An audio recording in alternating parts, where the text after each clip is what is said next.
Hey, I had a quick thought on something that's in the news cycle right now. And so there's this whole thing with Blackrock and Blackstone and the way that these like funds have been buying up all the real estate, basically artificially inflating prices, making it to where nearly nobody average can get a home or let alone afford rent.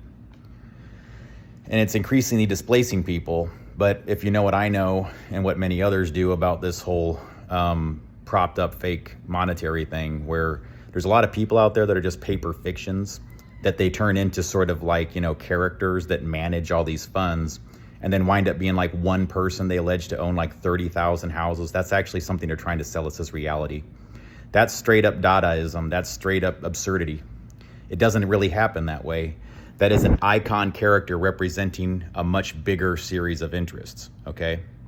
And so then it translates over to this thing involving like Elon Musk buying up first like nearly 10% of Twitter. And now I guess he's making a bid for the whole thing. Guys, if philanthropy and billionaires, especially these benevolent billionaires, are what you really think it is, and consider this, guys, why then? Why is it that no matter how much money these people have, they could have a couple $100 billion, they don't ever really do anything meaningful to end some of the most tragic problems in our society involving human trafficking, involving the homelessness issue?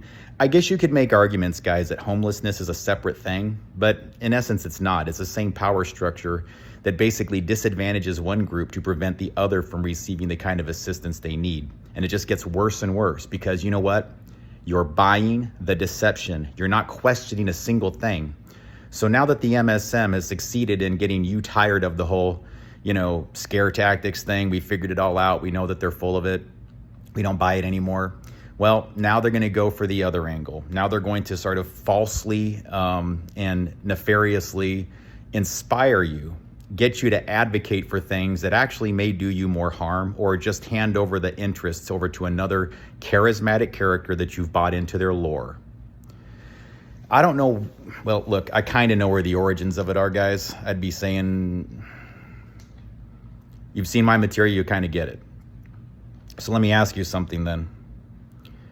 If this is what you think it is, then why doesn't any of these people, these benevolent billionaires, dedicate at least a fraction of the money that they're buying these social media organizations over to an actual organization that transparently above board fights human trafficking? The one that's out there, Polaris, that takes all the calls for the FBI, where the number is 888-373-7888. It's obviously ineffective. They used to take money from Harvey Weinstein. And then I uncovered that and I reported it out on my channel, and everybody was like a non-event. And then they pulled it off their website, and now business just keeps running as usual. Why? Because every time you take down a Harvey Epstein or Weinstein, there's just another one waiting to fund it.